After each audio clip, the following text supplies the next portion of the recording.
Hello বন্ধুরা, আজকের ভিডিওটা আমার একেবারে অন্য রকমের ভিডিও। আমি তো সুন্দরবনে কদিন আগেই ঘুরে এলাম, তোমরা সবাই যারা ডেলি ব্লগ দেখো তারা জানো। তো সেখানে অনেক রকম প্রশ্ন এসেছিলো আমরা সুন্দরবনে গেলাম কি করে।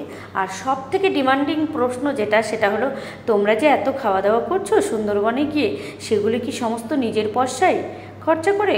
তো আসি সেই প্রশ্নগুলোর উত্তর তোমাদের ছোট ছোটোভাবে দেওয়ার জন্য। প্রথমে বলি আমরা সুন্দরবনে গেলাম কিভাবে।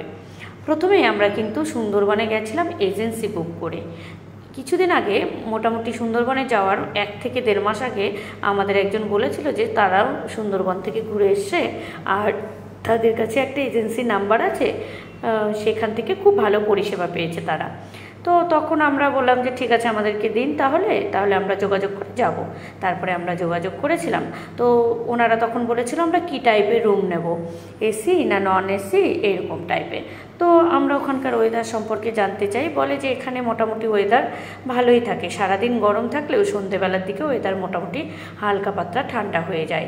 রোজই এখানে যেহেতু সমুদ্র সংলগ্ন অঞ্চল, তাই রোজই দিন ঝড় বৃষ্টি হওয়ার সম্ভাবনা থাকে। তো এইভাবে শুনে আমরা বললাম তাহলে নন এসি রুম নেব, কত কি লাগবে। তো ওনারা বললো নন এসি রুম নিতে গেলে আপনারা যদি কদিন থাকবেন। তো আমরা বললাম আমরা 3 দিন থাকবো আর দুটো রাত্রি থাকবো। তো আমাদের তখন পার পিস 3,000 টাকা করে লেগেছিল, ঠিক আছে। তো আর বাচ্চাদেরও কিন্তু লেগেছে এক্সট্রা।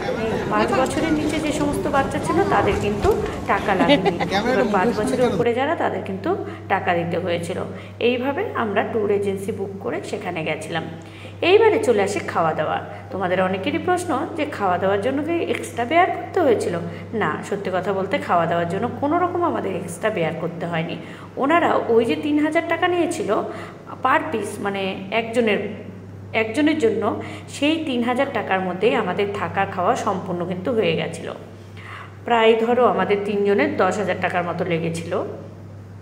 আর এখান থেকে যাওয়া আসার ভাড়া কিন্তু সম্পূর্ণ আলাদা। আমাদের এখান থেকে যেতে হয়েছে ট্রেনে। তোমরা তো সবাই জানো যে আমরা এসি ট্রেনে গেছিলাম, যারা ভিডিওগুলো দেখেছো। তো এখান থেকে যাওয়া আসার ভাড়া কিন্তু ওনারা বেয়ার করবেন না। ওনারা শুধুমাত্র আমাদেরকে ক্যানিং থেকে সুন্দরবনে যাওয়ার যে ট্রিপসটা সেইটা বেয়ার করেছিল। তারপরে বাকি সমস্ত খরচা কিন্তু ওনাদের ছিল, মানে ওনাদের বলতে আমাদের ছিল, সরি। মানে ট্রেনে যে যাতায়াত ভাড়া, তারপরে আমরা যা যা এক্সট্রা কিছু খেয়েছি বাইরে থেকে কিনে, সেগুলো সমস্ত কিন্তু আমাদের। ওনারা লাঞ্চে দিয়েছিল, ডিনারে দিয়েছিল, টিফিন দিয়েছিল, এইরকমই। মানে ওনারা যা খাওয়া দাওয়া দিয়েছিল তাতে কোনো জবাব হবে না, মানে প্রচুর ভালো খাওয়া দাওয়া দিয়েছিল সব থেকে। তো যাই হোক, এইভাবে আমরা সুন্দরবনে পৌঁছে গেছিলাম। এবার আসি আমাদের রুম কেমন দিয়েছিল। এটাও একজনের প্রশ্ন ছিল যে আমাদেরকে রুমগুলো কেমন দিয়েছিল। রুমগুলো সত্যি কথা বলতে আমি রুম ট্যুরের ভিডিও করিনি, কেননা ওইখানে ঢুকে আর মানে সারাদিন পর লঞ্চে কাটানোর পর রুমে ঢুকে আর না ইচ্ছে করতো না ভিডিও করার, তাই রুম ট্যুরের ভিডিওটা আমি আর করতে পারিনি। ওখানে রুম নিয়ে কোনো কথা হবে না, সত্যি খুব সুন্দর ওখানকার রুম দিয়েছিল। আমরা 2 তলা 3 তলায় রুম পেয়েছিলাম, আর রুম নিয়ে মানে কোনো কথাই হবে না, সত্যি কথাই। যাই হোক, প্রচণ্ড পরিমাণে আবহাওয়াটা গরম ছিল ওখানে, কিন্তু ওনারা যেটা বলেছিলেন যে সন্ধে লাগলে ওখানকার ওয়েদার ঠান্ডা হয়ে যায়, সত্যিই তাই। সন্ধেবেলা প্রত্যেক দিনই দেখলাম যে ওখানকার ওয়েদার ঠান্ডা হয়ে গেছিলো। আমাদের খাওয়া দাওয়া ঘোরা এছাড়াও কিন্তু আরও অনেক পরিষেবা দিয়েছে। তার মধ্যে যেমন সন্ধেবেলা রোজ দিনই ঝুমুর নাচ থেকে শুরু করে আরও অনেক রকম অ্যাক্টিভিটি। তারপরে আমরা একটু টুকিটাকি ঘুরতেও পেরেছি, জায়গাটা বেশ ভালো, মনোরম পরিবেশ। সবথেকে বড় কথা, ওখানকার যে বিশুদ্ধ অক্সিজেন, সেটা অন্য কোনো জায়গায় গেলে হয়তো বা আমরা পাবো না। সমুদ্রের স্নিগ্ধতা তো আছেই, সাথে সাথে এই যে সমুদ্রে ঘোরার পরে বিশুদ্ধ অক্সিজেন আর চারিপাশে জঙ্গল, মনোরম পরিবেশ, অমায়িক সত্যি কথা বলতেই। তো এইভাবে আমরা কিন্তু সুন্দরবনে পৌঁছেছিলাম, আর সেখানে 2 রাত্রি ছিলাম, 3টে দিন ছিলাম। আর অনেকেই বলেছিল তোমরা যে সারাদিন লঞ্চে কাটাচ্ছিলে, তাহলে ছোট বাচ্চা নিয়ে গেলে কি হবে।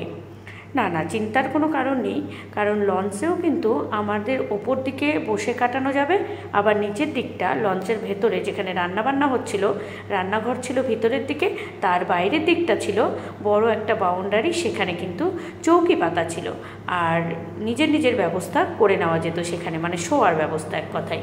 বেড কভার থেকে বালিশ থেকে শুরু করে সমস্ত কিছুই ছিল, আমরা চাইলে লঞ্চের ভেতরে ঘুমিয়েও যেতে পারতাম, এইরকম একটা ব্যাপার। তো এই তো কী বলবো আর। তোমাদের মধ্যে অনেকেরই প্রশ্ন ছিল যে দিদি ছোট বাচ্চা নিয়ে যাওয়া যাবে কি? হ্যাঁ, ছোট বাচ্চা নিয়ে যাওয়া যাবে, কোনো ব্যাপার না।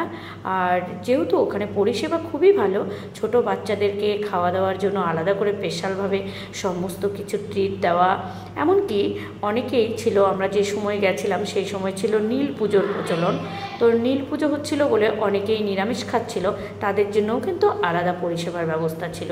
ঠিক আছে, তো সব মিলিয়ে মিশিয়ে বলবো সুন্দরবনের ট্রিট এক কথায় অমায়িক। আর আমরা যে এজেন্সি বুক করে গেছি তাদের তো কোনো পরিষেবার দিক দিয়ে তাদের কোনো তুলনাই হয় না। তো তোমরা যদি চাও তাহলে আমাকে ভিডিওতে কমেন্ট করো, আমি না হলে তোমাদেরকে ভিডিওর ডেসক্রিপশান বক্সে সেই এজেন্সির ফোন নাম্বার কিংবা লিঙ্কটা দিয়ে দেবো। ঠিক আছে, তো এইভাবে আমরা স্বচ্ছভাবে খুব সুন্দরভাবে সুন্দরবন ঘুরে চলে এলাম। তো আবারও বলি, আমাদের যাতায়াত ভাড়া মানে ট্রেনে যে যাতায়াত ভাড়া সেগুলো খরচা কিন্তু সম্পূর্ণ আমাদের, ট্রেনে খাওয়া দাওয়া সেগুলো কিন্তু সম্পূর্ণ আমাদের নিজের খরচা বেয়ার হয়েছে। শুধুমাত্র ক্যানিং থেকে সুন্দরবন পর্যন্ত যাওয়ার পর, মানে ক্যানিং থেকে ওনারা আমাদেরকে নিতে এসেছিল, তারপরে আবার সুন্দরবন থেকে ক্যানিং পর্যন্ত আমাদের পৌঁছে দিয়ে যায় আসার দিন। তো চলো আজকের ভিডিওটা এ পর্যন্তই, টাটা, দেখা হবে নেক্সট ভিডিওতে।